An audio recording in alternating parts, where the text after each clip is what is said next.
Hello, hello, graça e paz, muito boa noite, tudo bem? Ezequias Lourenço, mais uma vez, com licença, entrando na sua casa, onde você está. Aliás, bom dia ou boa tarde, não sei o horário que você está assistindo esse vídeo, porque ele vai ficar gravado. Nós iremos hoje trabalhar um tema pra lá de especial, que vai deixar assim as pessoas fãs, né, de uma boa literatura, do cinema, né? Pessoas que gostam de séries, pessoas que gostam dessas séries místicas, de magos, de encantamentos. Nós vamos tratar aqui segredos em O Senhor dos Anéis. É isso mesmo que você viu. Vamos aqui ver alguns segredos, né, da existência, das relações sociais, da relação do Criador com a humanidade, transparecidos ou pelo menos ocultos aí nesta grande obra de J.R.R. Tolkien. Nós vamos falar sobre a biografia do autor deste maravilhoso livro, na verdade, desta série, né? Que ele escreveu muitas literaturas, mas essa aí foi uma das emblemáticas que realmente arrastou multidões. E após a Bíblia Sagrada, este livro, né, esta série de livros, né, que assim foi dividido, né, pelo menos no cinema, né, foi dividido, tornou-se aí o segundo maior livro, né, vendido em todo o mundo, o segundo livro de maior vendagem em todo o mundo. Também faremos um paralelo teológico e também, obviamente, com algumas pitadas filosóficas na questão de filosofia e de vida, sobre alguns personagens, né, desta obra que ficaram tão emblemáticos, né? Claro que há personagens diversos, há os personagens secundários, mas eu quero tratar aqui alguns personagens primários que foram de fato fundamentais para que esta obra tornasse o sucesso que ela foi no mundo. Muito bem, são exatamente 20 horas e 23 minutos, você está assistindo o seu programa Você em Foco, desenvolvendo pessoas com seu amigo Ezequias Lourenço, amigo de todas as quintas, né? Mas vai ficar gravado aí, vai ficar o momento que você assistir, eu estou sendo seu amigo nesta hora, ok? Quero ler as Sagradas Escrituras com vocês, ok? No livro da Criação, livro do Gênesis, capítulo 1, versículos de 1 a 5, ok? Gênesis, capítulo 1, versículo de 1 a 5, que diz assim: No primeiro dia, no princípio, criou Deus os céus e a terra era sem forma e vazia, e havia trevas sobre a face do abismo, e o Espírito de Deus se movia sobre a face das águas. E disse Deus: haja luz, e houve luz. E viu Deus que era boa a luz, e fez Deus separação entre a luz e as trevas. E Deus chamou a luz dia, e as trevas chamou de noite, e foi a tarde e a manhã, e o dia primeiro. Muito bem.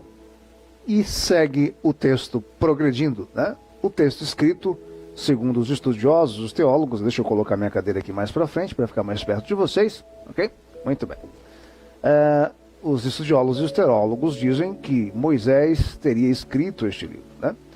O livro da criação fala, obviamente, do início de todas as coisas. A palavra Gênesis quer dizer princípio, né? Como as coisas foram criadas, desde os céus, as galáxias, muito embora não deixa claro aqui, mas depois, se você olhar o livro do escritor aos Hebreus, você vai entender ali os mundos no plural, dizendo que foram criados pela fé. Então, quando você fala mundos, você aí abre um espaço aí gigantesco para até hoje que estão sendo descobertos aí os grandes planetas, as milhões de galáxias, né, que estão sendo descobertas aí pela ciência. Então, nós percebemos que existe uma pluralidade na criação. Mas aqui Gênesis está falando mais da questão da terra, dos terráqueos, fala do céu, fala dos anjos, obviamente, se você olhar as escrituras mais adiante, não exatamente no livro de Gênesis, mas se você pegar todo um compêndio de Daniel, de Apocalipse, também de alguns profetas como Ezequiel, Jeremias, você vai ter aí um apêndice muito interessante para você entender também o contexto da criação dos anjos, né? Muito bem. E Mas voltando ao assunto terra, ele vai falar sobre o mar, a natureza, o composto da natureza, a variedade da natureza, e até chegar ao homem. Chegando ao homem, as escrituras dizem que o Criador, o Eterno, Elohim, ele dá a ele a autonomia para dar nomes aos animais e para dominar sobre a criação. E aí este homem cai, ele desobedece, ele movido pela tentação de um anjo caído, de Lúcifer, né, que as escrituras dão esse nome, Lúcifer, que era um anjo de luz, que andava sobre as pedras afogueadas, era um regente, né, do coral celestial, que compunha músicas lindas, sagradas, para poder trazer um ambiente de equilíbrio, de harmonia nos céus, né? E de certo ponto ele era um co-criador, porque ele compunha, e quem compõe, um artista, ele acaba criando, ele tem inspiração para criar, mas ele acaba deixando o orgulho entrar no seu coração e ele acaba sendo destituído das regiões celestiais, supragalácticas, né?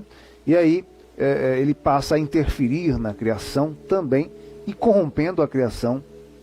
Daí porque existe o conceito dentro da teologia do homem caído, né? O conceito da armatia, ou armatia, que é o do pecado. Mas esse aí é um resumo teológico da questão. Mas o que tem esse texto com a obra O Senhor dos Anéis, né?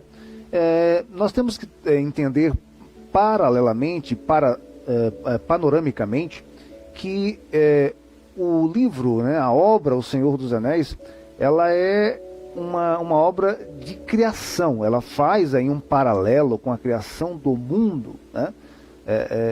E também não só do mundo que nós vemos, né, na natureza, mas dos mundos na questão até mesmo metafísica, né, supra-espirituais, na questão mais subjetiva e mais pluralizada, né? Como disse no início, hoje a ciência está descobrindo muitas outras coisas que antes nós não sabíamos, né? E a cada dia fica mais claro que nós não estamos sozinhos no universo galáctico, no universo da galáxia. Muito bem, então, este homem, o criador desta obra, O Senhor dos Anéis, Tolkien, que daqui a pouco eu vou falar sobre ele cria outros mundos, outras raças, outras línguas, obviamente que não são faladas. Ele faz um mito, ele cria um mito de um universo paralelo com seres, com culturas que trazem um grande um ensinamento espiritual também para as nossas vidas, né? Ensinamentos diretivos, ou seja, você vê aí as lições claras, ensinamentos também bem subjetivos, que você consegue depreender essas lições, e se você olhar de maneira mais aprofundada, tem profunda inspiração cristã na sua linha de pensamento, na sua delineação, né, dos pensamentos. Muito bem, eu vou pedir já para o nosso técnico, né, que ele é expert, gente boa. Aqui os estúdios da ANS são estúdios muito bem equipados, bem equiparados, graças a Deus. Para colocar a imagem, ele já colocou aí, deste homem fumando cachimbo. Não estou fazendo aqui apologia, viu? A vícios, coisas nenhuma. Precisamos entender que, na verdade, estamos tratando de uma obra e tem todos os aspectos dos aparatos culturais de sua época, né? E não estamos aqui necessariamente para isso. Muito bem. Você está vendo a imagem de John, né? Ronald Reuel Tolkien, ou simplesmente Tolkien. Ele nasceu no mesmo mês que eu nasci, né? Dia 3 de janeiro de 1892, na África do Sul. Deixa eu falar um pouquinho rapidamente sobre a biografia dele, que eu tenho bastante coisa a falar em O Senhor dos Anéis. O pai dele era banqueiro, e da Inglaterra vai para a África do Sul trabalhar. Lá nasce Tolkien. E quando ele era ainda bem pequeno, em tenra idade, o pai morre e a família volta para a Inglaterra. A mãe acaba ficando doente, ela tem diabetes, né? e até tem um episódio que ela acaba se convertendo ao catolicismo. Ela era protestante, e a família meio que a deserdou, passou a não mais ajudá-la, né? Nessa briga histórica, nessa rixa histórica, que ao longo do tempo a gente está vendo já que está melhorando, né? Entre cristãos protestantes e cristãos católicos, né? Como na Irlanda também, historicamente, sempre há esta rivalidade. Acontece que esse menino passa a ser criado por um padre, Francisco Xavier, né? Que também fumava cachimbo, talvez seja isso, por isso que ele acabou herdando esse hábito. E esse padre foi o tutor de Tolkien e do seu irmão, né? Até tornarem-se adultos, por conta da sua formação. E então ele continua sendo católico, né? Há algumas nuances da biografia dele que mostra que ele, até certo ponto, era protestante, depois tornou-se de fato católico, né? O contrário de C.S. Lewis, né? C.S. Lewis, ele deixou a fé protestante e depois de muitos anos ele volta e se converte, né? Ele volta a acreditar e volta a ser protestante. E quem influencia C.S. Lewis, que foi inclusive o assunto da semana passada, quem influencia foi Tolkien, porque os dois eram muito amigos, inclusive faziam parte da sociedade de literatos, que ambos eram professores, né, em universidades na Europa, e eles tinham lá os seus encontros, discutiam assuntos afim. Daí desses encontros saíram as Crônicas de Nárnia, que o Lewis, né, C.S. Lewis, ele acabou escrevendo, e saiu Hobbit, saiu O Senhor dos Anéis, e saíram tantos outros livros que Tolkien também escreveu. Como formação, Tolkien era filósofo, professor e escritor. Foi licenciado em letras pela Universidade de Exeter, né? Mas recebeu, isso na Inglaterra, né? Mas recebeu um reconhecimento de doutor em letras e filologia pela Universidade de Liège e de Dublin, né? Dublin, ali na Irlanda, Liège, me parece que na França. Você pode dar uma pesquisada aí. Neste caso, este homem, ele passou então a ter uma influência muito grande na literatura, porque ele gostava, enquanto era criança, de desenhar bastante, né? Fazer desenho, né? Da natureza, das coisas que eles viam. Ele andava nos condados, passou um tempo na casa de suas tias, na Suíça. Ele também ficou um tempo com seus avós, e todo esse métier de experiências, de vivências, de andanças, de conhecendo pessoas, somados à sua habilidade linguística, né? Porque ele se forma em letras, em literatura medieval, literatura inglesa e também em língua inglesa. Então ele acaba sendo expert em assuntos literários, em estilos literários, em gêneros literários desses segmentos aí da língua inglesa, e passa então tendo grandes conhecimentos em linguística, né? Porque ele era filólogo. O filólogo é aquele que ama línguas, que desenvolve línguas, que estuda línguas. Ele passou a contribuir para a formação de um importante dicionário da época, inclusive foi chamado para ser um consultor na Segunda Guerra, a fim de desenvolver códigos secretos para os soldados aliados, mas não foi levado adiante esse empreendimento. Mas ele era um homem muito inteligente, só que ele era um pouco desorganizado, e quem o ajuda em suas organizações, dando conselhos, era uma pessoa que era cerca de 20 anos mais nova que ele, que era C.S. Lewis, que foi um seu grande amigo, muito embora eles estivessem distantes em uma certa época de suas vidas. Inclusive quando ele morre, o C.S. Lewis morre primeiro, ele já estava um pouco distante de Tolkien. Tolkien lamenta bastante essa morte, mas o Lewis, ele dá muito incentivo a Tolkien para que ele possa colocar no papel e dar continuidade a essas histórias que eram contadas nas rodas dos literatos, que na verdade eram poucas pessoas, eram no máximo 5 pessoas, incluindo Tolkien, obviamente, e C.S. Lewis, né? Nós vamos ao próximo slide. Muito bem, você está comigo, programa Você em Foco, Ezequias Lourenço. Você em Foco, desenvolvendo pessoas, um programa que tem o objetivo de trazer informação, conhecimento como ferramentas a você, e você deixa aqui a sua opinião e compartilha com a gente, interage, aprimorando o seu conhecimento e desenvolvendo enquanto pessoas.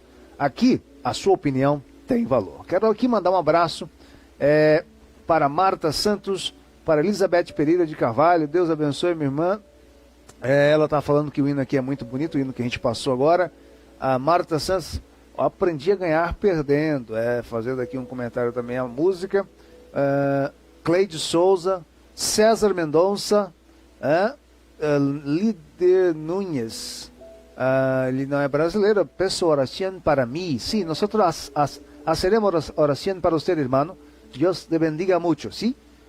Falando um pouco aqui de espanhol com ele. Também temos o André Edilânia. Shalom Lahema, Shalom Kavá, Shalom Kavó, Shalom Maleiko. André Santos. Muito bem, dando aqui a paz em dialeto hebraico e também árabe. Valderez, a paz do Senhor, Deus abençoe. Bastante gente aqui, vamos participando. Muito bem. Temos aqui uma obra de Tolkien chamada O Silmarillion, né? Que é uma obra basilar, uma obra póstuma, em 1977. Ela acaba sendo escrita, o seu filho Christopher, o filho do caso de Tolkien, acaba ajudando a terminar essa obra. Ela é uma obra que deveria, na verdade, serviu de base para o Hobbit e para, aliás, o Hobbit, né, e para o Senhor dos Anéis. Mostra onde tudo começou. Neste livro está o Gênesis, ou seja, a criação de tudo. Está lá o Ilúvatar, que seria Elohim, o Deus Jeová. Estão lá os anjos, né, que aí depois dos anjos surgem os magos, que estarão ali no Senhor dos Anéis, principalmente, mas também em Hobbit, e surgem também os inimigos, né? Os anjos caídos, mas todos com outros nomes. Surgem outros povos, né? Surgem os elfos, os orcs e tantos outros povos aí desta mitologia, né? Então, esse livro aí é um livro basilar, né? Ele é um livro basilar para que você entenda Hobbit e o Senhor dos Anéis. Você precisa, com certeza, entender Silmarillion, né? O Silmarillion, desculpe. É um nome bem diferente, né? Muito bem. Vamos ao próximo slide, porque nós temos bastante coisa a falar aí de algumas lições. Bom, aqui estão as três, né, séries da trilogia Hobbit, né? Existe uma jornada inesperada em que os hobbits, que eram um tipo de criatura, né, de todo aquele celeuma, aquela diversidade de criação que houve ali naquele livro anterior, Silmarillion, né? Você vai encontrar os hobbits, que eram seres pequenos, bem parecidos com humanos, com os pés um pouco grandes, meio peludos, a orelha um pouco elevada, bem generosos. Eram geralmente pessoas que tinham uma condição de vida boa, né, viviam bem. É claro que toda uma sociedade tem lá suas desigualdades, né, mas geralmente viviam bem. E ele acaba sendo convidado por um mago, né, que chega às suas terras, né, para poder sair em busca de ajudar, né, alguns anões, né, a recuperarem assim os seus tesouros que eles vão buscar numa grande aventura, né? Esse mago que encontra Bilbo, né? Bilbo, o bolseiro, me parece que trabalhava com bolsas, aí tem esse sentido. Ele acaba ajudando, encorajando o Hobbit, né?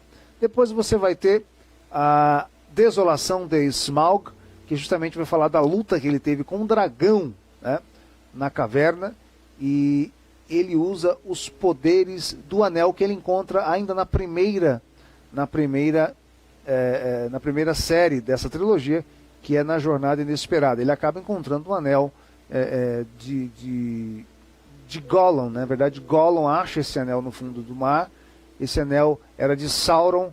Sauron era um senhor forjou os anéis, né? Forjou 20 anéis e forjou um anel que tinha poder sobre os outros anéis para controlar as diversas populações, né, os homens, os elfos, e os hobbits e todos os outros, os anões, daquela época, né? Então, esse Sauron acaba sendo derrotado numa batalha, o anel dele acaba indo para um rei, se perde, quem acha é Gollum, e numa gruta na primeira série de Hobbit, o Bilbo acaba descobrindo esse anel, quando ele coloca no dedo ele some, ele desaparece. Então, Bilbo é utilizado no segunda série para poder usar os poderes do anel, né? Para pegar uma pedra, né? Uma pedra muito, muito linda que está dentro de uma caverna dos anões, uma caverna estufada de ouro, com muito ouro, mas o que tinha além de mais precioso naquela caverna era aquela pedra. Então ele luta com o anão, aliás, ele luta com os anões, contra o dragão e também contra os orcs, enfim, que também eram outros povos, na verdade era um outro povo que surgiu dos elfos, né? E depois no final nós temos a Guerra dos Cinco Exércitos, muito bem, que foram todos publicados em 1937 esse livro. Interessante sobre esse livro é que um aluno entregou em branco uma folha para Tolkien na universidade. Ele olhou aquela folha em branco, como não acreditando que o aluno não conseguiu fazer a lição que ele pediu, e veio uma ideia na cabeça dele. Ele olhou para a folha em branco e disse: num determinado lugar havia um buraco na terra e ali vivia um hobbit. A partir daí surgiu toda essa história fantástica que foi desdobrada nas outras 3 séries da saga O Senhor dos Anéis. Fantástico, fantástico. Ele já estava escrevendo Silmarillion, né? Então, assim, foram se desenvolvendo e foi para o cinema, né? Foi para o cinema. Muito bem. Vamos à próxima página. Está aqui com o seu programa Você em Foco, desenvolvendo pessoas, com seu amigo de todas as quintas-feiras, aqui nos estúdios da INS TV, direto aqui de São Paulo, Ezequias Lourenço. O programa tem o objetivo de trazer informação, conhecimento como ferramenta para o seu aprimoramento e desenvolvimento enquanto pessoa. Aqui você pode discordar, deixa a sua opinião, concordar, endossar, né? Desde que de forma respeitosa, é claro, porque aqui, afinal, a sua opinião tem valor. Lembrando que logo, logo teremos também aulas, treinamentos, né? Resenhas de livros, uma série de novidades. Teremos aulas de inglês, tá? Aqui teremos aulas de inglês logo, logo também. Vamos em frente. Muito bem, vamos ao próximo estágio aqui, próximo slide. Vamos analisar O Senhor dos Anéis. Muito bem, O Senhor dos Anéis são 3 séries: A Sociedade do Anel, As Duas Torres, O Retorno do Rei, escrito entre 1937 a 1949, mas foi publicado entre 1954 a 1955. Muito bem. O que acontece é o seguinte: Tolkien, para poder, como ele era filólogo, ele criava línguas, canções em línguas que não existiam, mas ele criava. Criava, obviamente, com inspiração em outras línguas já existentes, como o finlandês, como o próprio inglês e outras línguas existentes. Mas ele criava, a partir dessa inspiração dessas línguas reais, outras línguas. Então, para poder justificar a existência dessas línguas, ele começou a criar mitos. Começou a criar mitos culturais, linguísticos, tudo que pudesse dar respaldo à questão da filologia, à questão dos estudos linguísticos, né, para poder justificar a criação daquelas línguas que ele criou. Então ele era um homem fantástico, um homem assim, muito além de seu tempo, muito engenhoso e muito criativo. Então ele era um criador de obras, né, ficcionais. Muito embora ele não tivesse concordância com Lewis, por exemplo, ou Lewis, né, com relação à linguagem muito metafórica, linguagem muito alegórica, linguagem muito paralela, linguagem muito comparativa, ele era muito mais exato, muito mais objetivo nos seus escritos. Foi disso que ele discordou um pouco das Crônicas de Nárnia de C.S. Lewis, mas ele também tem uma certa alegoria, tem algumas mensagens subliminares, panos de fundo nas suas obras que vão trazer ali as suas origens cristãs. Ele era um católico fervoroso e tinha ali as suas origens cristãs, né? Então, o Senhor dos Anéis, por exemplo, a primeira das 3 séries, né? Na verdade é um livro só, mas a primeira das 3 séries vai remontar muito aqueles momentos que ele ficava com seus amigos, com Lewis, com outros amigos literatos, discutindo sobre essas ideias. É uma coisa de louco, né? Quem olhasse assim e fala, nossa, esses caras estão loucos, né? Falando de mundo que não existe, falando de língua que não existe, criando língua que não existe. Mas eles tinham um objetivo. E então, esta união, estas reuniões dele, tornou-se uma sociedade dos literatos. E ele fez esse paralelo aí com essa primeira parte da obra, a Sociedade do Anel. Por quê? Para que se houvesse a Sociedade do Anel, tiveram que se reunir os homens, os elfos, os anões, né? E outros povos, né? Para que pudessem buscar o anel, na verdade destruir o anel de Sauron, né? Todas essas pessoas representadas nessa sociedade também havia se dado a elas anéis de poder, né?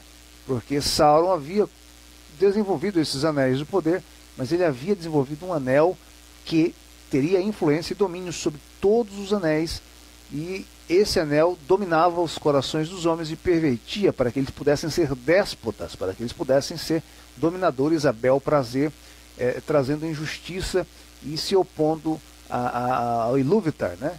O Eru, que é o nome que Tolkien dá para o Criador, para o Eterno, para Elohim, lembrando que Ilúvatar é o nome dado via cultura élfica, via a cultura dos elfos, né? O Eru já é mais no Silmarillion, né?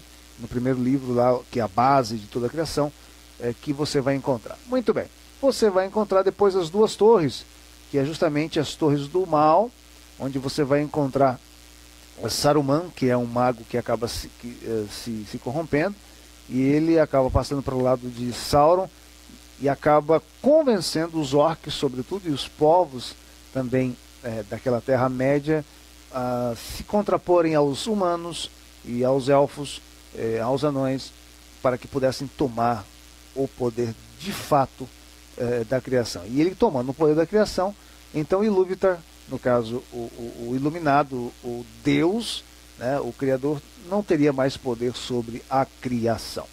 E no final você vai ter o retorno do rei, né? Vai falar ali de Aragorn, né? Aragorn seria um rei de Gondor, que ele volta, na verdade Gondor é um reino de humanos, e ele foi criado escondido, porque o pai dele havia sido morto, e ele era da linhagem de sucessão do rei. Se ele fosse descoberto, seria morto. E então ele foi criado e apadrinhado pelos elfos, né? De repente a espada do seu pai ela é forjada novamente, a espada que havia cortado o dedo de Sauron, de onde tinha tirado o anel, ou um anel, né, que seria o anel do poder, e passa então no final já ele volta com esse apoio, né? Inclusive a história mostra que ele vai ter o apoio também dos mortos. Aí você entra em pura ficção, né? Os mortos voltam e engrossam os exércitos dos aliados contra os poderes das trevas, né? Muito bem, vamos ao próximo slide. A partir daqui nós vamos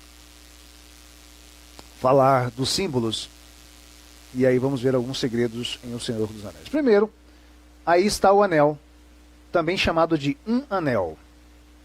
E eu coloquei o título dessa reflexão da aprendizagem, né, de um segredo em O Senhor dos Anéis, que é Vivendo em Desapego. Muito bem.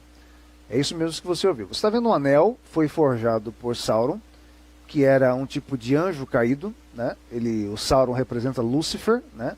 Fazendo uma análise biblista ou teológica.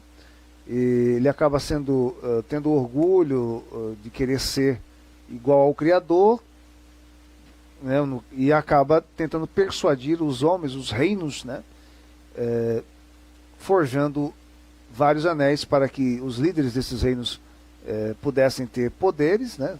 Lembrando aqui que esses reinos são de diversas raças, não estamos falando só de uma raça, tá? Tem os elfos, os humanos, os anões, etc. Só que ele forja esse anel aí para que ele possa ter controle sobre os outros anéis e assim deter o poder. E esse anel tem uma linguagem escrita que só quando você intui, quando você realmente deseja o poder, você olha para o anel e essas letras ficam incandescentes, que justamente fala sobre o domínio de Sauron, o domínio das trevas sobre os homens.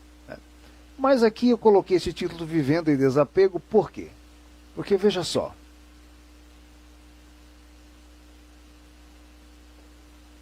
o apego ao poder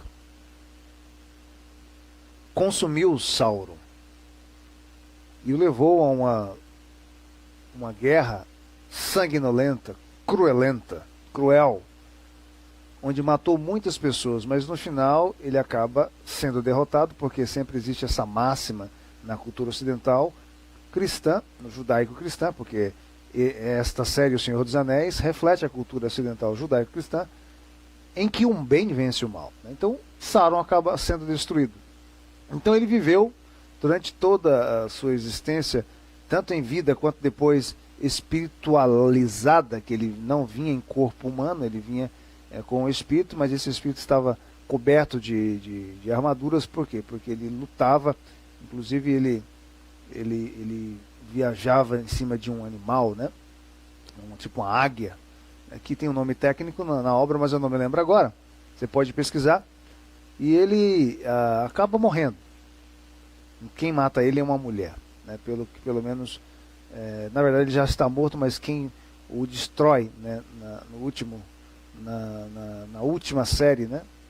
da saga da trilogia é uma mulher. Então, viver em desapego, porque às vezes você se apega com o carro, com a casa, com a mulher, com o marido, com os filhos, com o poder, na sua empresa, na sua igreja, na sua organização, ou com apego à sua profissão, e depois você acaba sendo frustrado, você acaba sendo traído, traída, acaba sendo enganado, enganada. Então você precisa, né, eu entendo aqui, a gente aprende um segredo aqui, que a gente precisa viver com modéstia, viver com equilíbrio e saber ao que se apegar, né? E o único que não nos desaponta, o único que nos preenche, o único que é nosso amigo fiel é Deus, Elohim, representado e materializado em Yeshua, Jesus Cristo, quando se diz o verbo se fez carne e habitou entre nós. Muito bem, vamos ao próximo slide. Segunda coisa que eu aprendo aqui, segundo segredo, são exatamente 21 horas e 7 minutos. Você está assistindo o meu, seu, nosso programa Você em Foco, desenvolvendo pessoas, com Ezequias Lourenço, seu amigo de todas as quintas. Na verdade, esse programa vai ficar gravado, então a todo momento que você assistir esse programa, você está sendo aí meu companheiro, estou sendo seu companheiro, para te desenvolver enquanto pessoas. Enquanto eu falo aqui sobre algumas pessoas, você já vai aí curtindo e compartilhando, deixando seu like. Quero mandar um abraço para Silvânio Costa, entrei agora, meio atrasado, Deus abençoe, Silvânio, né? Nair de Castro Pereira Pascoal, o Silvânio, me parece é do Ferreira, né? Assembleia de Deus do Ferreira, gente boa, amigo meu, não estou conseguindo enxergar a foto direito aqui. Alberto Silvanovic, gente boa, meu amigo, glória a Deus, isso aí. Eliene Pedrosa, bastante gente aí. É isso aí, Deus abençoe vocês ricamente. Vamos aí. Falando em Yoshua, falando em Jesus Cristo, aí está Frodo. Frodo seria já no Senhor dos Anéis, não na trilogia Hobbit, mas na trilogia Senhor dos Anéis, que é a continuidade, ele é o sobrinho de Bilbo Bolseiro. Frodo também é bolseiro, né? Ele tem a incumbência de dar continuidade ao legado do seu tio. Agora, não é mais para poder buscar uma joia perdida para os anões, como fez o seu tio, né, em Hobbit, o seu tio Bilbo. Agora, ele tem a incumbência, a missão de destruir o anel. Porque o seu tio já está velho, dá uma festa de despedida e deixa o anel com ele. E ele tem a incumbência de ir para a montanha, onde está o olho de Sauron. Então vai enfrentar uma série de desafios ao longo do caminho, e até chegar à destruição do anel, né? Essa é uma obra já não tão nova, é uma obra antiga, então muita gente já assistiu. Não estou dando spoiler porque tem muita coisa linda nesta série, né? Então o que eu aprendo aqui com Frodo? Crendo até que se prove o contrário. Eu vejo que Frodo aqui ele é um tipo, eu não vou dizer tipo porque ele veio depois, né? Mas ele é comparado a Jesus Cristo, porque ele leva um fardo, o anel torna-se um fardo. Muitas das vezes ele sente-se tentado pelo anel a ter poder, a ser déspota, a poder manobrar e ser arbitrário em suas decisões. E sempre ele tem um amigo ao lado dele, que daqui a pouco eu vou falar, mas ele entra sempre em conflito, né, consigo mesmo, mas ele acaba sempre dando oportunidade a quem tem dúvida ou deixa dúvidas com relação ao seu caráter, que no caso seria Sméagol ou Gollum, né? Que seria justamente o dono do anel. O dono do anel, na verdade ele não seria o dono do anel. O Sméagol ou o Gollum, ele achou esse anel, lembra que eu falei lá no início? Ele achou no leito de um rio, porque ele sempre ficava andando, ele é uma criatura horripilante, muito feia, e ele ficava andando nos córregos, nos rios, e ele acha esse anel, só que ele não sabia do poder que tinha esse anel. E aí o Frodo acaba descobrindo esse anel numa gruta, quando ele estava fugindo dos orcs, né? E acaba, isso na Jornada Inesperada, lá no Hobbit, né? E acaba, aliás, diga-se de passagem, não, na primeira série do Senhor dos Anéis, desculpa. E lá ele acaba vendo o poder do anel. E esse Gollum, como não consegue tomar o anel dele, porque ele é meio fisicamente um pouco inferior, e também psicologicamente ele é inferior ao Frodo, ele tenta ludibriar, tenta enganar o Frodo e o amigo dele, o Samwise, né? Seria o jardineiro lá no condado, quando o Frodo estava na casa do seu tio, porque, repetindo, a casa do tio dele, eles eram de boa vida, de vida abastada, de vida financeira boa, e o Samwise, ele era uma pessoa que trabalhava com jardinagem. E ele acaba sendo o ajudador do Frodo, muitas vezes tentando abrir os olhos do Frodo, mas ele sempre dava uma chance para o Gollum, mesmo sabendo das intenções do Gollum. Claro que ele precisava dele, sim, precisava para encontrar o caminho até a colina, lá até a montanha, para destruir o anel. Mas ele sempre dava oportunidade. Uma coisa que a gente aprende aqui é um segredo muito interessante, que você tem que crer e acreditar nas pessoas, acreditar nos seus projetos, acreditar em você, né? Até o limite das consequências. É claro que existe um limite e existe aquela prova ao contrário da situação em que você vai ter que tomar uma decisão, vai ter que se reposicionar. Mas você não pode perder a fé na humanidade, em você e sobretudo em Jeová, em Elohim, que nunca vai te desamparar. Então, o segundo segredo que eu aprendo aqui é justamente esse: crer até que se prove ao contrário, né? Você assistindo essa saga, você vai perceber que realmente Frodo acreditou em Gollum, mesmo que Gollum venha decepcioná-lo no final, né? Muito bem. Quero aqui, vamos para o próximo slide, mas já mandar um abraço para Zelmar Rodrigues, que deixou aqui o seu comentário. Meu querido, não é possível viver em estado de desapego o tempo todo. O maior problema da história é a utopia vivida ao longo dos tempos. Muito bem. Está dizendo aí que não é possível viver em desapego o tempo todo. Muito bem. Eliseu Júnior, Deus te abençoe, meu amigo. Muito bom, tamo junto. É isso aí. Pastor Eliseu, meu cunhado, Deus te abençoe. Gilmar Rodrigues já esteve com a gente aqui no programa. Olha o Sméagol aí. Tá vendo aí, Nani? Que figura horripilante. Os olhos dele são bonitos, mas o bicho é feio. Alguns momentos ele é chamado de Gollum, alguns momentos de Sméagol, né? Ele vive uma crise existencial, porque ao mesmo tempo que ele quer ser fiel a Frodo, ele tem um lado humano, tem um lado voluntarioso, mas existe um lado que tenta ele, para ele poder pegar o anel de volta, porque foi ele que achou na gruta o anel no mar. E ele quer esse anel de qualquer jeito. Ele chama esse anel de precioso, né? E usou de muitas artimanhas para colocar a culpa no ajudante do Frodo, que era esperto, que não acreditava e não confiava no Sméagol, porque sabia que o Sméagol estava tramando.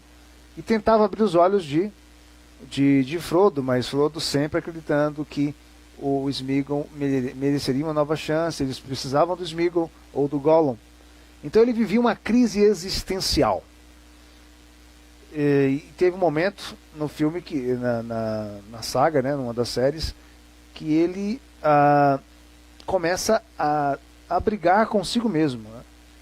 Como se fosse uma luta consigo mesmo. Eu lembro quando Paulo escreveu: o bem que eu quero, esse não faço, mas o mal que eu não quero, eu acabo fazendo, né?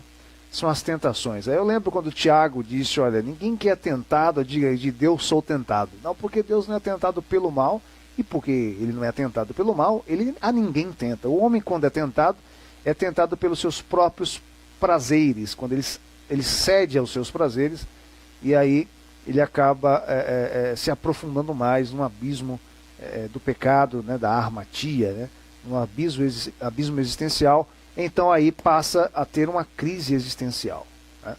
Então é um segredo que eu aprendo aí, né, de como vencer essa crise, né? Essa crise é vencida com introspecção, com relutância, com abnegação, né, as coisas que te fazem mal, e com entrega, né, à sua espiritualidade, à sua intuição.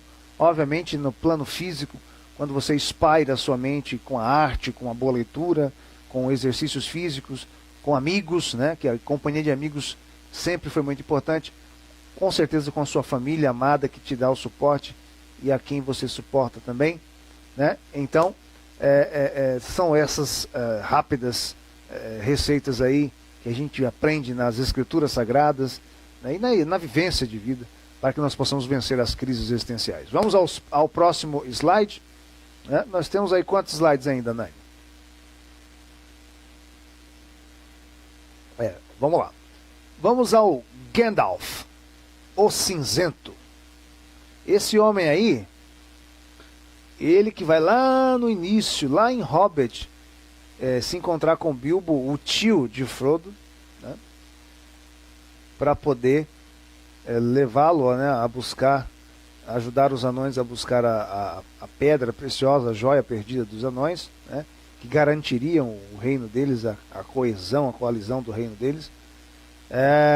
Depois ele aparece de novo na série O Senhor dos Anéis, agora para Frodo. Lembrando que Frodo é o paralelo de Jesus Cristo aí nessa história.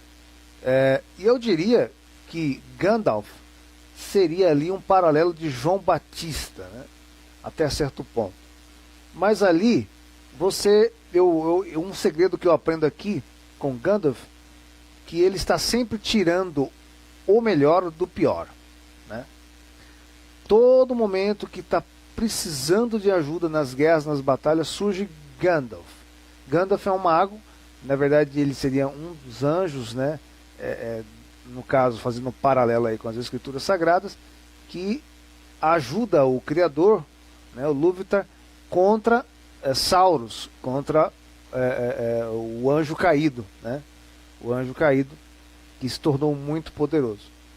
E chega um momento, me parece que é no segundo livro, né, a queda das duas torres, se não me falha a memória, que ele luta com Balrog, que é um demônio, em numa bridge, né, numa ponte, e ele pega esse cajado e bate na ponte assim, a ponte quebra, e aí ele com muito poder, esse cajado aí tem muitos poderes, e ele acaba, como eu diria, ele acaba derrubando o diabo. Aí ele acha que estava tranquilo, né, na zona de conforto.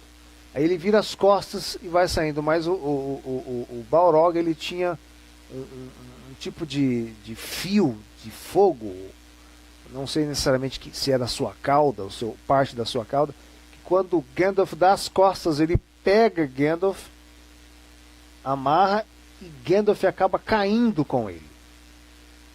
E a história mostra que Gandalf morre, o mago morre, mas como ele tinha poderes, não só eles, como os elfos também, muitos poderes, eles tinham a capacidade de ficar um pouco num mundo supra-espiritual, né? No caso metafísico, e voltava em outro corpo, né? E aí ele volta já não mais como o Gandalf, o cinzento, mas sim como o branco. Ele volta também em outro corpo, mas sendo a mesma pessoa, com a mesma fisionomia, mas com roupas totalmente talares, né? Compridas e muito brancas e muito resplandecentes. E em várias situações na saga, quando você via que não estava dando certo, ele tirava o melhor do pior. E até no final, quando o Pimpim, né, estava já no retorno do rei, quando o castelo estava para ser invadido, os inimigos eram muito mais fortes, os aliados não estavam todos juntos, né? Depois os aliados vêm e dão toda uma reviravolta nos acontecimentos, mesmo que ainda em menor número. Mas quando esse Pimpim já estava quase desistindo da vida, e estava com medo de morrer, o sorriso do Gandalf e o conselho que ele dá a Pimpim é fantástico. Ele diz que a morte era só um portal para uma vida além, e que ela seria muito mais lindo, mais belo. E ele dá um sorriso tão perene, um sorriso tão claro, um sorriso tão quieto, que traz uma paz. Se você assiste assim com muito foco, você traz uma tranquilidade. Então você vê, em todo momento Gandalf está tirando o melhor do pior. E a gente precisa aprender isso para a nossa vida, né? Tire do melhor, o melhor do pior. Tire de tudo aquilo que venha te contradizer, te contrariar, tire o melhor. Tire dessa quarentena o melhor. Tire da convivência que você está tendo com a sua família, por mais que ela seja exaustiva, porque você não pode sair muito, né? Essa quarentena está prendendo todo mundo dentro de casa. Tire o melhor. Das experiências que você está tendo no trabalho, no ministério, na sua profissão, na sua carreira, com seu vizinho, as suas experiências intrínsecas, as suas experiências bem subjetivas, tire disso o melhor, né? Recentemente eu estou convivendo com uma pessoa que teve uma tragédia muito grande em sua vida, estava totalmente desacreditada dela mesma e de todas as circunstâncias. Foi uma tragédia de morte, né? Para ser até mais exato, de suicídio na família. E eu estou acompanhando uma reviravolta na vida dessa pessoa. Então, quer dizer, por mais difícil que pareça ser, né, a pessoa continua andando, continua se arrastando, mas ela está ali tentando ficar de pé. Chega um momento que ela fica de pé, Deus a toma pela mão e ela passa a dar a volta por cima. Como diz o profeta Isaías, diga ao fraco, eu sou forte. Essa é a lição que a gente aprende com Gandalf, do Senhor dos Anéis. Muito bem, vamos a outros, rapidinho aqui. Comentário de Matheus Silva. Comentário bem oportuno. Há 15 dias assisti toda a série O Senhor dos Anéis mais de uma vez. Estamos agora revendo toda a série de Guerra nas Estrelas. Inclusive é uma ótima dica para abordar sobre a política, não de forma partidária. Parabéns, Matheus Silva, gente boa. Saruman. Matheus é nosso amigo. Saruman é um mago que tinha os mesmos poderes que Gandalf, só que ele era um mago branco. E ele acabou sendo seduzido pelo mal. E acabou sendo um facilitador de Saruman. Aí você está vendo que ele está com uma bola de cristal que consegue falar com Sauron, que seria o deus, o agente das trevas, né? E esse Saruman acaba sendo encarregado de reunir todos os exércitos para que pudessem ir contra os aliados e destruírem aqueles que portavam os anéis, que eram inimigos, e capturarem o anel dos anéis, né? O anel de Sauron que estava com o Frodo, né? O Frodo estava com aquela grande carga de levar esse anel para a montanha e destruir, para que não houvesse a guerra ou para que os aliados vencessem a guerra. Então aqui eu aprendo que a cada dia nós temos as nossas tentações. Tentação com dinheiro, com poder, com sexo, tentação com a amizade, com a sua lealdade, tentação com a sua fidelidade a Deus ou não. Aí você lembra do caso de Jó, né? E se você olhar Provérbios, os primeiros capítulos até o capítulo 5, você vai ver ali conselhos da sabedoria, dizendo como você deve fugir de certas tentações e que se você ceder a elas, vão acabar com a sua vida. Inclusive, eu estava ontem sentado com o meu filho mais novo, conversando com ele e lendo com ele essas passagens e explicando para eles o que significava isso na vida prática. Então, Saruman, ele acaba tendo uma luta com Gandalf, ele fere Gandalf no início, mas no final ele acaba despencando, morrendo, despencando da torre, porque a sua articulação não foi bem sucedida, a articulação dos exércitos inimigos. Próximo slide. O Samwise era o amigo fiel de Frodo. Ele era lá no condado, né? Ele era apenas um jardineiro. E resolveu sair com Frodo quando ele ouviu que Frodo ia levar o anel. Tinha uma missão. E Frodo queria ir sozinho. Ele disse: não, eu vou com você. E durante todo o caminho ele orientou, ele ajudou. Teve um momento que ele carregou Frodo nos braços, nas costas, porque Frodo não conseguia mais andar. Então eu vejo nele aí a figura do Espírito Santo. Tanto é que quando Gollum estava levando-os para o caminho da montanha, para a destruição do anel, ele percebia as ardilosas, artimanhas, atitudes de Gollum, tentava avisar Frodo, Frodo não acreditava, eles entraram até uma certa discussão, mas ele inclusive acaba sendo meio que demitido para o Frodo, vai embora, mas quando o Frodo estava no maior perigo com a aranha, ele vai lá e volta, salva a vida do Frodo. E aí essa salvação foi responsável de levá-lo para a montanha, e aí eles acabam destruindo o anel. Então o Samwise tem a simbologia do Espírito Santo aí do início ao fim da série. É fantástico, fantástico, fantástico mesmo. E a palavra wise, diga-se de passagem, quer dizer sabedoria, né? Samwise, wise quer dizer sabedoria. Então eu entendo que a recompensa da fidelidade, né?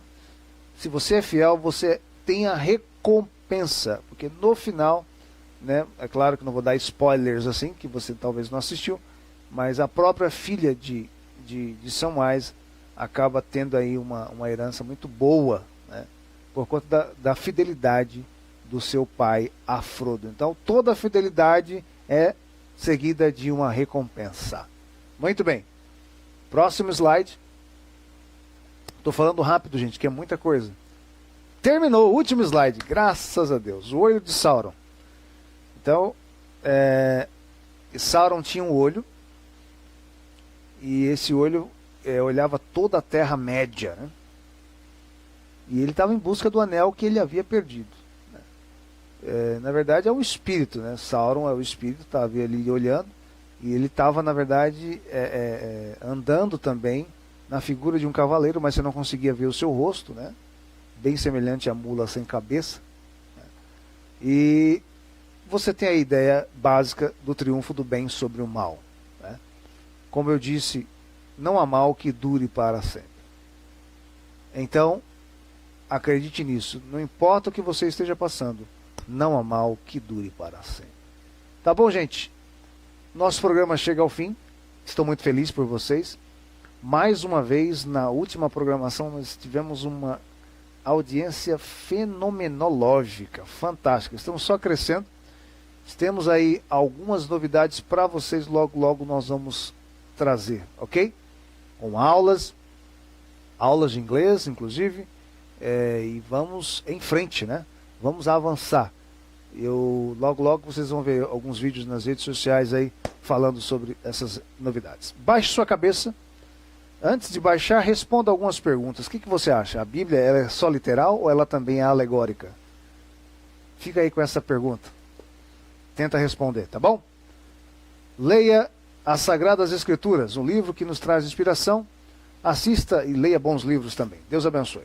Eterno Deus, te agradeço pela vida de cada irmão, de cada irmã, cada jovem moço, moça que me acompanhou em partes ou em todo nesta programação. Peço a tua bênção para a vida dele e dela, que haja cura, libertação, que haja equilíbrio, que haja criatividade em momentos de dificuldade, para superarmos as adversidades da vida.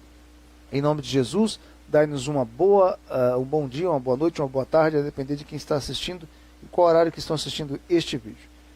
No nome de Jesus, encha cada um do teu Espírito, Senhor, que possamos aprender essas lições e levá-las para as nossas vidas. Agradecemos e estamos certos da resposta. Muito obrigado. Vamos em frente.